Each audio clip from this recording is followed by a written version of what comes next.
मन का बंदर और पैसे की समझदारी भाग 3, विरासत और अनमोल अंतर्दृष्टि। दोस्तों, रोहन की यात्रा के पहले 2 भागों में हमने देखा कि कैसे उसने अपने व्यक्तिगत मंकी मनी माइंड को अनुशासित किया, फिर अपने भाई अमित को फोमोफ के जाल से बाहर निकाला। लेकिन क्या वित्तीय समझदारी की यात्रा सिर्फ व्यक्तिगत समृद्धि तक ही सीमित है? क्या ये सिर्फ हमें और हमारे परिवार को सुरक्षित रखने के बारे में है? क्रिस ज़ादे और एंजेलिक शाउटन अपनी किताब में हमें सिखाते हैं कि जैसे जैसे हम वित्तीय रूप से जागरूक होते जाते हैं, हमारा प्रभाव दूसरों तक फैलना चाहिए। ये सिर्फ पैसे बचाने या कमाने के बारे में नहीं है, ये एक ऐसी विरासत बनाने के बारे में है जो पीढ़ियों तक चले। आइए रोहन की इस अद्भुत यात्रा के अंतिम पड़ाव में देखें कि कैसे उसने अपने ज्ञान को एक मशाल बनाया और अनमोल अंतर्दृष्टि के साथ दूसरों के जीवन को रोशन किया। कई साल बीत गए। रोहन अब सिर्फ एक सफल व्यक्ति नहीं था, बल्कि एक वित्तीय मार्गदर्शक के रूप में जाना जाता था। अमित उसके मार्गदर्शन में न केवल अपने कर्ज से मुक्त हो गया था, बल्कि एक सफल कलाकार के रूप में अपनी कला को एक स्थिर आय में बदलने में भी कामयाब रहा था। उसने रोहन की सिखाई हुई वित्तीय आदतों को अपना लिया था और अब वो खुद दूसरों को सलाह देता था। लेकिन रोहन के मन में अभी भी एक सवाल था, क्या ये पर्याप्त है? उसने देखा कि उसके आसपास अब भी कितने लोग मंकी मनी माइंड के शिकार थे। वे मेहनत करते थे, कमाते थे, लेकिन फिर भी वित्तीय रूप से संघर्ष करते थे। बाजार में हर दिन नए शॉर्टकट, नए आसान पैसे के जाल बिछाए जाते थे और लोग उनमें फंसते रहते थे। रोहन को एहसास हुआ कि उसकी यात्रा सिर्फ अपने लिए नहीं थी, ये एक जिम्मेदारी थी। उसने अपनी कंपनी में वित्तीय साक्षरता कार्यशालाएं आयोजित करना शुरू किया। शुरुआत में लोग संशय में थे। पैसे के बारे में बात करना उबाऊ है, कुछ ने कहा। हमें सिर्फ पैसा चाहिए, ज्ञान नहीं, दूसरों ने सोचा। लेकिन रोहन जानता था कि मंकी मनी माइंड को शांत करने का एकमात्र तरीका ज्ञान की रोशनी है। अपनी पहली कार्यशाला में रोहन ने एक खाली पिंजरा दिखाया। यह है हमारा मंकी मनी माइंड, उसने कहा। यह पिंजरा खाली है क्योंकि बंदर हमारे दिमाग में रहता है, लगातार चिल्लाता रहता है, हमें तात्कालिक सुखों और जोखिम भरे लालचों की ओर धकेलता रहता है।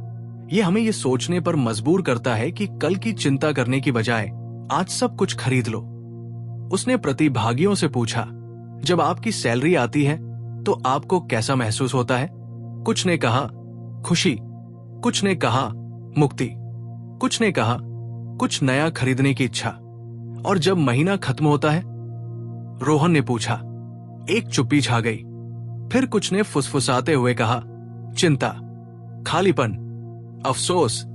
रोहन ने समझाया, यह हमारा मंकी मनी माइंड है जो हमें इस दुखद चक्र में फंसाता है। क्रिस ज़ादे और एंजेलिक शाउटन हमें दिखाते हैं कि यह केवल इच्छा शक्ति की कमी नहीं है, बल्कि ये हमारे दिमाग के जैविक तारों का नतीजा है। हमारा आदिम दिमाग तुरंत इनाम चाहता है, जबकि हमारा तर्कसंगत दिमाग भविष्य की सोचता है। वित्तीय समझदारी इन दोनों के बीच संतुलन बनाने की कला है। रोहन ने उन्हें व्यवहारिक उपाय बताए। 10 सेकंड रूल। कोई भी गैरजरूरी खरीदारी करने से पहले 10 सेकंड रुके।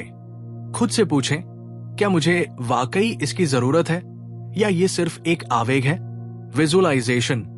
अपने वित्तीय लक्ष्यों को स्पष्ट रूप से देखें। अपनी रिटायरमेंट, अपने बच्चों की शिक्षा, अपने सपनों का घर। जब आपका मंकी मनी माइंड चिल्लाए तो इन लक्ष्यों को याद करें। ऑटोमेशन। अपनी बचत और निवेश को स्वचालित करें। जैसे ही सैलरी आए, एक हिस्सा सीधे आपके बचत खाते या सिप में चला जाए। मंकी मनी माइंड को खर्च करने का मौका ही न मिले। Celebrate small victories. जब आप किसी वित्तीय लक्ष्य को प्राप्त करें, चाहे वो छोटा ही क्यों न हो, उसे सेलिब्रेट करें। यह आपके तर्कसंगत दिमाग को सकारात्मक सुदृढ़ीकरण देता है और मंकी मनी माइंड को दिखाता है कि अनुशासन भी खुशी दे सकता है। कार्यशाला का सबसे मार्मिक क्षण तब आया जब एक वृद्ध महिला जिसका नाम कमला था खड़ी हुई। उसकी आंखें नम थी। बेटा, उसने कहा, पूरी जिंदगी मैंने मेहनत की, लेकिन कभी बचत नहीं कर पाई। हर बार जब पैसा आता, मेरा मन कहता थोड़ा और एंजॉय कर लो। कल किसने देखा, अब बुढ़ापे में मुझे हर छोटी चीज के लिए दूसरों पर निर्भर रहना पड़ता है। रोहन ने कमला का हाथ थामा। काकी, उसने कहा, यह आपकी गलती नहीं है, ये मंकी मनी माइंड की शक्ति है, लेकिन कभी देर नहीं होती। आज से हम इसे बदल सकते हैं। उसने कमला और अन्य वरिष्ठ नागरिकों के लिए एक विशेष योजना बनाई, जिसमें उन्हें छोटे छोटे सुरक्षित निवेशों के बारे में सिखाया गया और उन्हें सरकार की सामाजिक सुरक्षा योजनाओं का लाभ उठाने में मदद की गई। रोहन की कार्यशालाएं शहर में चर्चा का विषय बन गई। लोग उसकी कहानियों और उसकी सीधी सादी लेकिन गहरी बातों से प्रभावित होने लगे। एक युवा उद्यमी निशा, जो अपने स्टार्टअप को लेकर संघर्ष कर रही थी, रोहन के पास आई। उसके पास एक शानदार विचार था, लेकिन वो वित्तीय प्रबंधन में कमजोर थी और लगातार खुद को कर्ज में पाती थी।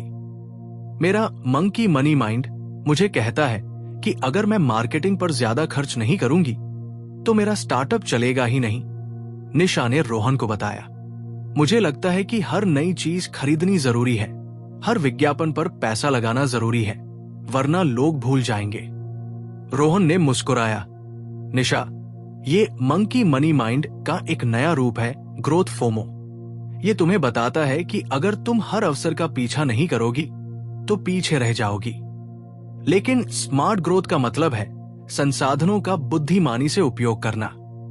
हर खर्च को एक निवेश के रूप में देखो, न कि सिर्फ एक व्यय के रूप में। क्या ये खर्च तुम्हें वास्तविक मूल्य दे रहा है? क्या ये दीर्घकालिक लक्ष्य के अनुरूप है? उसने निशा को लीन स्टार्टअप मेथोडोलॉजी के बारे में बताया, जहां संसाधनों का न्यूनतम उपयोग करके अधिकतम प्रभाव प्राप्त किया जाता है। निशा ने रोहन की सलाह मानी। उसने अपने खर्चों में कटौती की, केवल उन्हीं मार्केटिंग चैनलों पर ध्यान केंद्रित किया जो सबसे प्रभावी थे, और उसने ग्राहक प्रतिक्रिया के आधार पर अपने उत्पाद को लगातार बेहतर बनाया। कुछ ही महीनों में उसका स्टार्टअप न केवल स्थिर हुआ बल्कि लाभ भी कमाने लगा। निशा ने बाद में कहा, रोहन ने मुझे सिर्फ पैसा बचाना नहीं सिखाया, बल्कि मुझे सिखाया कि एक उद्यमी के रूप में कैसे सोचना है और कैसे अपने मंकी मनी माइंड को अपने व्यापार के फैसलों पर हावी न होने देना है। धीरे धीरे रोहन की विरासत बनने लगी। उसने सिर्फ व्यक्तियों की मदद नहीं की, बल्कि एक समुदाय को वित्तीय रूप से जागरूक बनाया। लोग अब मंकी मनी माइंड शब्द का उपयोग करते थे, इसे समझते थे और इसे चुनौती देते थे। उन्होंने सीखा कि वित्तीय सफलता कोई भाग्य का खेल नहीं है। नहीं, ये केवल अमीरों के लिए है। ये एक कौशल है जिसे कोई भी सीख सकता है, यदि वे अपने मन के चंचल बंदर को नियंत्रित करने को तैयार हों। दोस्तों, रोहन की यात्रा एक साधारण व्यक्ति की कहानी से शुरू हुई और एक ज्ञान के प्रतीक के रूप में समाप्त हुई। उसने हमें दिखाया कि क्रिस ज़ादे और एंजेलिक शाउटन की किताब मंकी मनी माइंड में छिपी अनमोल अंतर्दृष्टि कितनी शक्तिशाली हो सकती है। ये सिर्फ वित्तीय सलाह नहीं है, ये मानवीय व्यवहार की गहरी समझ है। हम सभी के भीतर वो मंकी मनी माइंड है जो हमें तात्कालिक सुख, अनावश्यक खर्च और बिना सोचे समझे जोखिम की ओर धकेलता है। लेकिन हम उसे काबू कर सकते हैं। हमें उसे पहचानना होगा, उसके प्रलोभनों को समझना होगा और ज्ञान, अनुशासन और धैर्य के साथ उसका सामना करना होगा। जब हम ऐसा करते हैं तो हम न केवल अपनी वित्तीय स्थिति बदलते हैं, बल्कि हम एक ऐसी विरासत भी बनाते हैं जो हमारे आसपास के लोगों को सशक्त करती है। तो आज से ही अपने मंकी मनी माइंड को पहचानो, उसे शांत करो, उसे अपने लक्ष्यों के लिए काम पर लगाओ, क्योंकि जब आपका मन शांत होता है तभी आप अपनी सच्ची वित्तीय क्षमता को अनलॉक कर पाते हैं और एक समृद्ध, सुरक्षित और सार्थक जीवन जी पाते हैं।